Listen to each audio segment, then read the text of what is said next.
예, 안녕하세요. 성선나라 송원근 목사입니다. 그 11일 만에 그 침묵을 깬 추미애 장관, 그날이 꼭 와야 한다.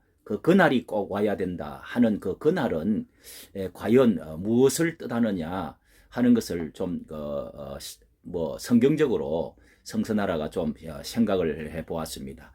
우리는 뭐 성경과 기도를 하고 보면 대략 하나님의 그 계시적인 어떻게 미래가 이루어질 것이냐, 뭐 사람과 상황과 정부와 또 개인 이런 것들도 영적인 어떤 감각을 통해서 알 수가 있는 것이죠.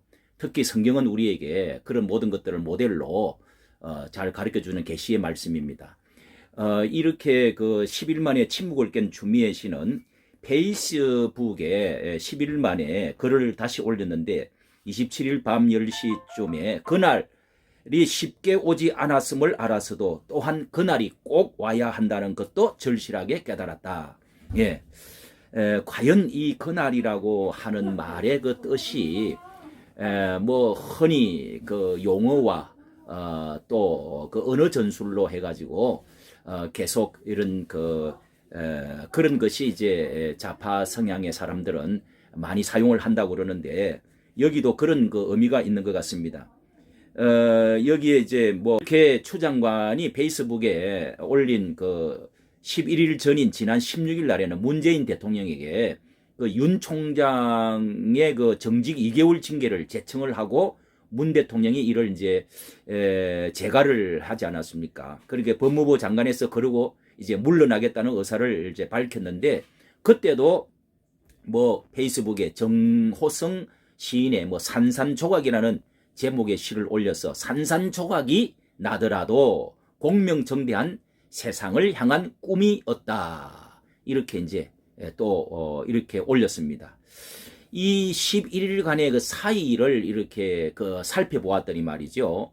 이후에 추 장관의 그 침묵 모드로 들어간 11일간에 있었던 일들을 보면은 그 이용구 법무부 차관의 그 택시 기사 폭행 논란이 있었고요. 또 이 법원의 윤 총장 징계 처분 집행 정지 그 용인 인용의 결정이 있었고 또 무엇보다도 서울 동부 구치소에서 코로나 집단 감염 사태 등이 지금 일어났습니다. 이것은 법무부 산하에서 책임으로 그 안일한 방역을 했다고 해서 주무부수가 추미애라고 하는 것입니다. 이 침묵 모드 중에 구치소에서 일어난 514명이나 이 확진자가 일어나는 이 초유의 사태가 지금 가장 큰 한 단체에서 일어난 것이 큰 것인데요. 이렇게 541명이 단일 시설에서 최대한 발생 숫자라고 하는 것입니다. 이 전문가들도 아파트형으로 되어 있는 동부구치소 조직적인 문제도 있지만은 이 법무부의 그 은폐, 넉장, 방역의 탓이 제일 크다고 지적을 했습니다. 감염 초기에 열흘 이상 허비하다가 확 퍼지고 나니까 그때 수용자 전수검사 첫 확진자 전까지 마스크도 주지를 않고 언론에서 2주 이상 또 뒤늦게 공개를 했다는 것입니다.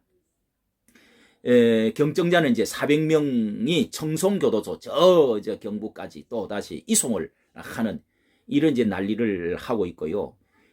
올해 초에도만 해도 코로나 확산 때 애국에서는 구치소 집단 감염 문제로 해가지고 큰 화두였다는 것입니다. 이런 식의 방역 실패가 발생한 것은 이해하기 어렵다 하는 그 내용이 뭐냐 하면은 이 지금 윤석열 그 찍어내기, 이 그 검찰 개혁에 온갖 신경을 다 쓰다가 이 사단을 지금 냈다는 것, 이런 것도 추미애 이 법무부 장관은 피해갈 수가 없는 과실이라고 할 수가 있죠. 이 김우주 이 고려대 감염내과 교수는 밀폐된 곳에서 집단 생활하는데 군대, 교도소, 요양원 등 코로나 감염이 가장 취약하던 것은 그걸 알면서도 이해가 가지 않는다 이렇게 말을 했습니다. 이 시기에 이렇게 추 장관은 페이스북에 검찰 개혁 관련 등 이런 글을 3개나 올리면서도 동부구치소에 관련 언급은 하지 않았다는 것입니다. 이것을 이렇게 이런 그 사실을 볼 때 이제 어제 제가 택시를 이렇게 타고 왔는데 그 기사가 온갖 말도 하지 않았는데 물어보지도 않았는데 온갖 흉악한 그 욕을 하면서 그의 그 눈빛, 태도, 그의 모습, 그의 언어 하여간 모든 거 다 끄집어내면서 아주 그냥 난리를 그 욕을 하는 것을 들었습니다. 이것은 이 극렬 그 이제 문파들, 극렬 그 문파, 극자파들을 20% 정도가 이제 줄어들었죠.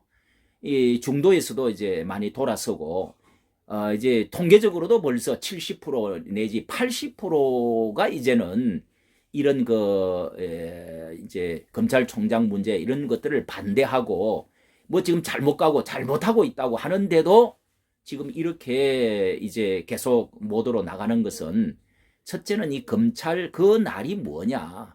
그래도 그 날이 오기가 어렵지만은 그날은 반드시 와야 된다는 것을 절실히 느꼈다.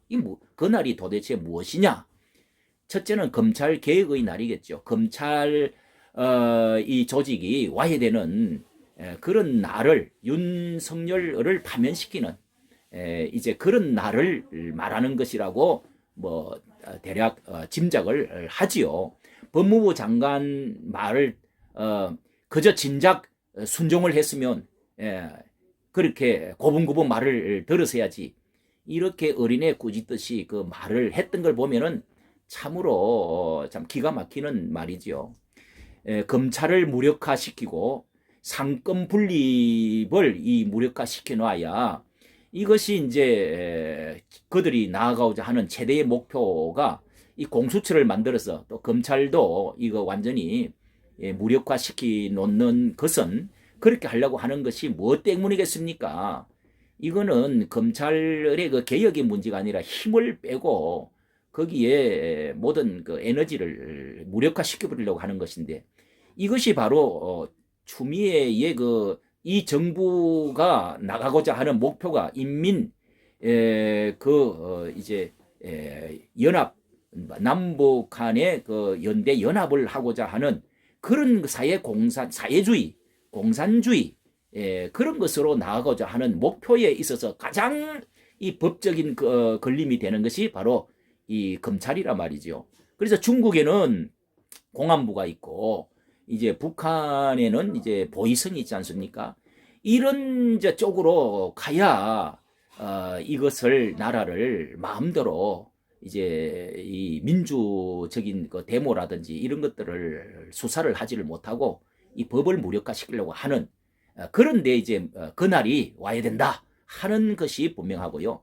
그 다음에는 이 추미애의 이 하나의 사진을 보도되어졌던 옛날 저도 이렇게 모아놓은 것이 있는데 이 추미애 그리고 이인영 그리고 조국 이런 그 사람들이 그들이 이제 목표로 하고 있는 그들의 그 이념 목표 그거에 추미애의 토지 공개념 파문을 이렇게 찾아보면 나옵니다. 이거 보십시오. 이게 바로 땅을 골고루 분배해서 2018년 6월 달이네요. 이 신문에도 나온 게 보니까 헨리 조지의 그 땅 토지 공개념 이런 것을 모든 땅은 이 국가가 사유 재산을 부인을 하고 뭐 이제 조지 헨리의 그것은 조금 다르긴 하지만은 뭐 사회주의에 가는 그 이론이지요. 땅 소유권을 국가가 갖고 사유재산을 어느 정도 제한하고 부인한다는 것입니다. 이게 이제 인민공화국으로 가는 그런 날을 기대하고 있다는 것이죠. 이것이 정말 얼마나 그래서 성경에서는 이 그날이라고 하는 말은 성경 전반에 걸쳐서 예언자들이 그날의 날 이런 그 날을 특이하게 표현하고 있는 말씀이 많이 나옵니다. 예언이 있습니다. 이 성경을 보면은 국가나 정부나 개인이나 그 미래의 예언을 우리가 성경을 비춰보면은 대략 알 수가 있어요. 그래서 성경이 계시의 말씀이고 위대한 말씀이죠. 특히 스가랴서 12장 이하에 보면은 그날이라고 하는 말이 18번이나 17번, 18번 나오는 것을 제가 표시를 했습니다. 표시했는데 그 날이 뭐냐? 첫째는 메시아가 오셔서 새로운 날, 회복시켜 주시는 날, 영광스러운 날, 이런 뜻도 얼마간 들어 있습니다. 그날의 특별한 날이죠.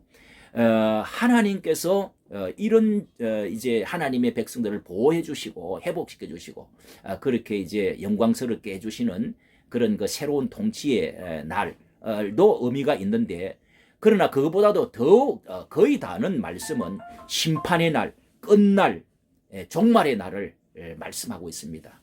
예수님이 메시아가 오시고 나서부터는 새로운 하나님의 날도 형성되어지지만은, 회복의 날도 되지만은, 또 한편은 심판이 시작되어지는 그런 이제 날이고, 그 이제 더 넘어서 지나가고 나면은 이 세상 끝의 심판의 마지막 날, 끝까지 복음을 받아들이지 아니하고 진리를 받아들여야 되고 선지자의 외침을, 경고를 받아들이지 아니하는 자들의 그날의 진노의 날, 이것을 이렇게 에워싸이는 날, 그리고 통곡하는 날, 곡하는 날이라는 겁니다.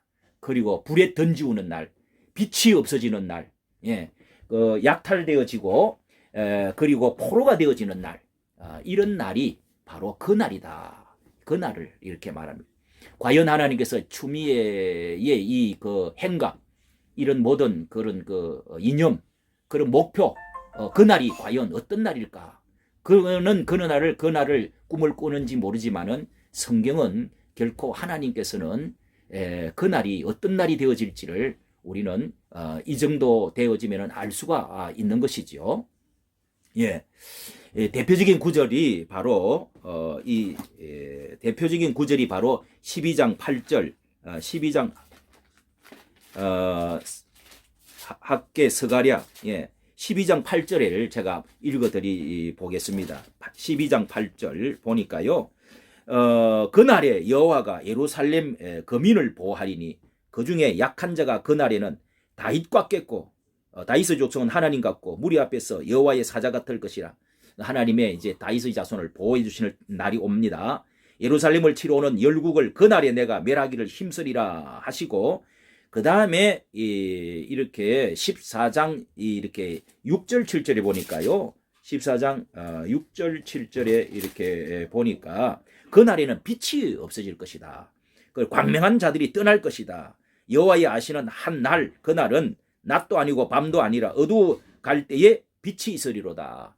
그러니까 광명의 자들이 다 떠나가고 빛이 없어져 버린다. 그러면서 동시에 낮도 아니고 밤도 아니라 어두워 갈 때에 빛이 또 다시 있을 것이다. 하나님이 빛의 자녀들을 다시금 회복시켜 주실 동시에 그 광명이 없어지면서 또 다시 심판의 이제 어둠 속으로 몰려가는 그런 날이 올 것이라는 것을 예언을 해주는 것입니다. 우리는 이 성경 말씀을 통해서 하나님의 나라가 이 땅에 다시금 이루어지는 광명한 그런 날이, 하나님의 회복의 날, 또 제2의 건국의 날, 기독교 입국의 날, 새로운 하나님의 정당이 기독교 민주당, 자유민주당이 세워지는 날, 이런 날이 속히 돌아올 수 있도록, 또 예수왕국 복음통의 날이 속히 돌아올 수 있도록 그 날을 우리는 그 날을 기대하고 기도해야 될 줄로 믿습니다. 감사합니다.